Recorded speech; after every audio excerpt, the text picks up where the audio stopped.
Afinal de contas, qual seria a sua reação se visse o Rei dos Reis se transfigurar e naquele mesmo momento encontrar com Moisés e Elias? Que visão foi essa? Que visão esplêndida foi essa? Meditando na palavra, que nós estaremos meditando hoje no capítulo 17 de Mateus, me veio à memória quando Moisés ele vê de relance o Senhor. E me veio também à memória outros testemunhos de irmãos que, cheios do Espírito Santo, tinham a sua face um brilho incomum, um brilho que até incomodava os olhos. Irmãos, a glória do Senhor é tremenda, é tão tamanha que dá medo. Dá medo. Mas é um tremor, um temor, porque o Senhor, Ele é tremendo, a glória do Senhor é tremenda. Irmãos, se buscarmos no Senhor, poderemos ver, e se crermos, veremos a glória de Deus. Isso que nós vamos ler aqui no capítulo 17 de Mateus, do versículo 1 ao versículo 13. Jesus vai falar o seguinte, a palavra.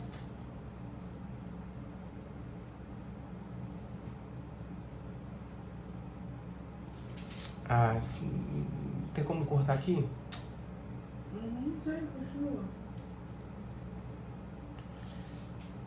Nós vamos ver no versículo 17. Nós vamos estudar nesse capítulo 17 de Mateus, do versículo 1 ao versículo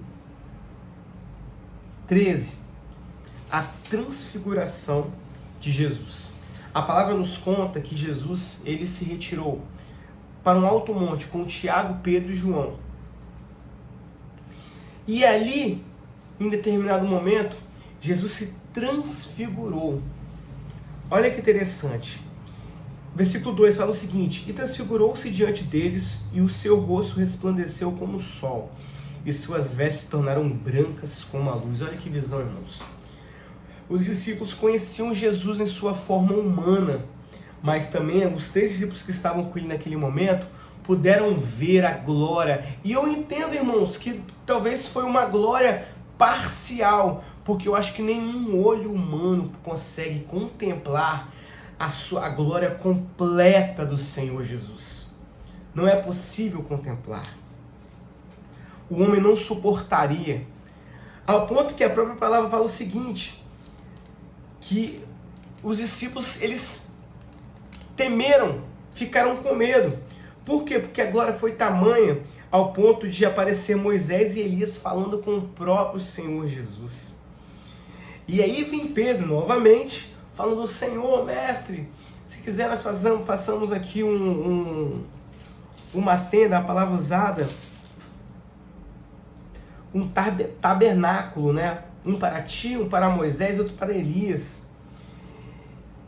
E nesse mesmo momento, diante dessa revelação grandiosa, vem uma nuvem, vem uma voz forte que fala aos corações: este é o meu filho amado, a quem me comprazo, escutai-o. Irmãos, imagina você nesse momento, tenta contemplar, tenta imaginar essa situação, se coloque no lugar de Pedro, e você alguns minutos atrás estava subindo com Jesus, na sua forma física, e a partir de um momento para o outro, ele se transfigura, a sua face é como o sol, e as suas vestes se tornam brancas, e naquele mesmo momento aparece Moisés e Elias. A revelação é tão tamanha que os discípulos conseguiram ter o discernimento que era Moisés e Elias. Nós não estamos falando de qualquer profeta, mas um dos grandes profetas da história de Israel. Um dos maiores, Moisés, e outro, Elias. Tão relembrado pelos israelitas. E aí vem uma nuvem e fala bem assim: olha, esse é o meu filho, aleluia. Imagina, irmãos, essa revelação, imagina essa experiência maravilhosa. Eu tenho para te falar alguma coisa, eu tenho para te falar o seguinte: ainda é possível ter essa experiência com o Senhor. O Senhor, Ele solicita que você entre no teu quarto, que você feche a porta e que você ore, e Ele se revelará a você. Olha, o espiritual ele existe. E o Senhor ele quer se revelar, ele tem prazer em se revelar, mas há necessidade de santificação. Se nos santificarmos, irmãos, sim, o Senhor poderá falar conosco. O Senhor falará conosco, o Senhor se manifestará a nós. A Bíblia fala bem assim: buscar-me e me acharei quando buscar de todo o vosso coração. Clamas a mim e responder-te-ei, anunciar-te-ei coisas grandes. Irmãos, o Senhor quer falar aos nossos corações. E aí o versículo é o seguinte: e os discípulos ouvindo isso caíram sobre os seus, tiveram grande medo. E Jesus aproximou e falou o seguinte: não temas. E aí a passagem continua, o Senhor solicita que eles não contem essa experiência aos demais discípulos até que o Senhor morresse e ressuscitasse. E para encerrar os versículos, há um diálogo sobre o fato de que os fariseus religiosos aguardavam Elias antes da vinda do Messias, porém o Senhor ele esclarece que o profeta que viria antes dele seria realmente João Batista. Do versículo 14 ao versículo 21, o Senhor Jesus vai contar a história do menino endemoniado, do lunático, do menino endemoniado, e que os discípulos, eles não... Olha lá, os discípulos não puderam curá-lo, porque realmente era uma situação um pouco mais complicada. E aí o pai leva o filho endemoniado ao discípulo e Jesus cura o menino endemoniado. Só que tem um ponto muito importante. No versículo 17 fala o seguinte: e Jesus respondendo disse: ó geração incrédula e perversa, até quando estarei eu convosco, até quando vos sofrereis? Trazei-mo aqui. E o Senhor repreendeu e naquela mesma hora curou. E aí depois os discípulos, eles indagaram o Senhor da seguinte maneira: por que não podemos expulsá-lo? E o Senhor continuou falando o seguinte: olha, por causa da vossa pequena fé, né? Porque se tiveres fé do tamanho de um grão de mostarda, direis ao monte: passa daqui para colar, e há de passar, e nada vos será impossível. Mas esta casta de demônio não se expulsa senão pela oração e pelo jejum. Nós vivemos hoje um tempo, temos muitos irmãos ainda, a palavra do Senhor fala que sempre há os remanescentes aqui no mundo, sabe, adorando ao Senhor. Nós temos muitos irmãos que buscam o Senhor em espírito e em verdade, que pagam um preço. Há situações que somente com oração e jejum, dois pilares, que infelizmente a igreja moderna tem deixado de praticar, ou tem praticado menos. Esses dois pilares são essenciais para que possamos ver a glória do Senhor. Porque a oração, tanto a oração quanto o jejum, nós mortificamos a carne e fortalecemos o espírito e buscamos a santidade através desses dois institutos. E através disso conseguimos ter mais comunhão com o Senhor.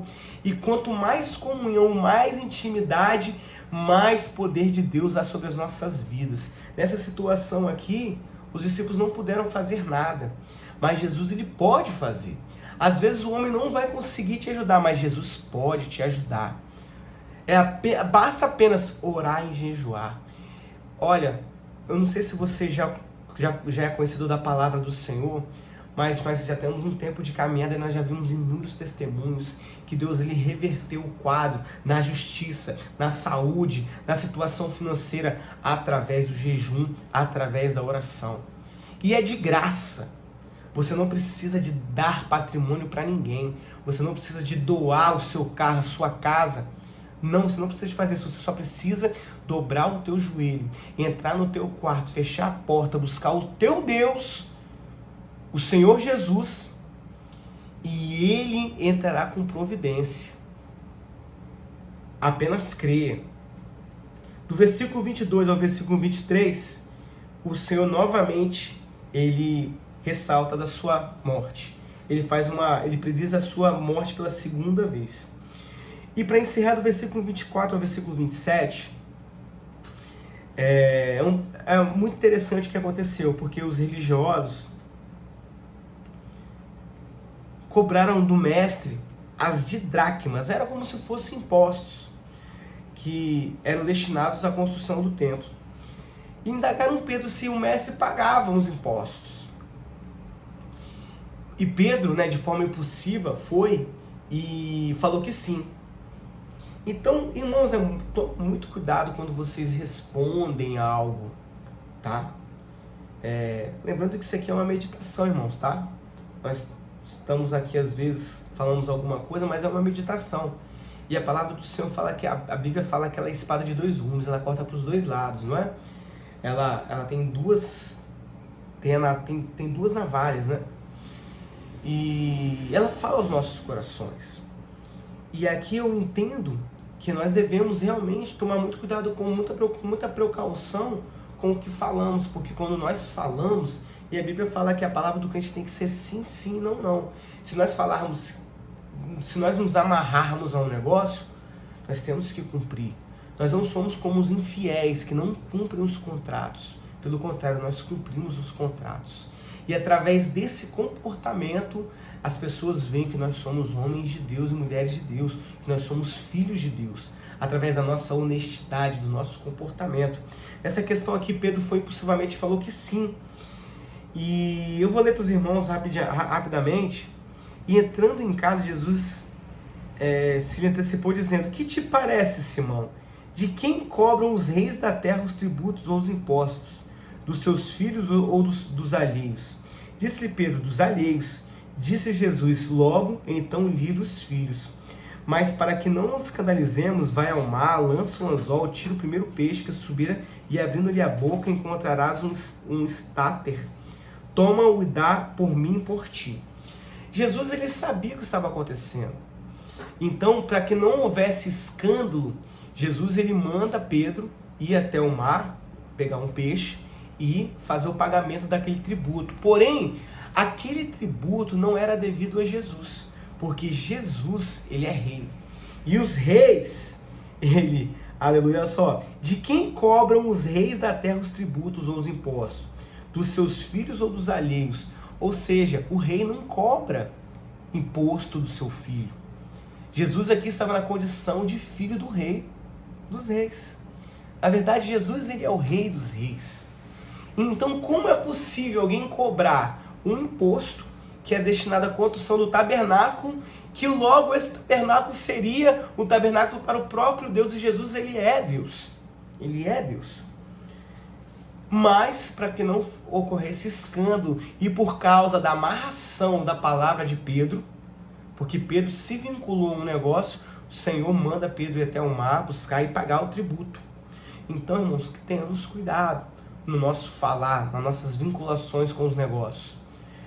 Porque nós devemos sim dar exemplo de crente, de filho de Deus, tá bom? Que essa meditação te abençoe. Nós tivemos 2 meditações nesse dia de domingo, e que Deus possa falar mais ao seu coração. Leia a palavra, tá bom? Aqui nós apenas trazemos o entendimento que não foi nos ensinado pelos nossos pastores, mas o Senhor quer falar com você através da palavra dele, tá bom? A palavra vai se revelar a você. Apenas creia, apenas ore e busque no Senhor, e busque entendimento também, que o Senhor vai falar ao seu coração, tá bom? Não se esqueça de deixar um comentário, fala o que você achou desse devocional, traz sugestões para nós aprimorarmos esse diálogo com os irmãos, e que Deus possa abençoar o teu coração. Não se esqueça também de enviar esse vídeo para uma pessoa que esteja necessitando de ouvir a palavra do Senhor. Que Deus te abençoe.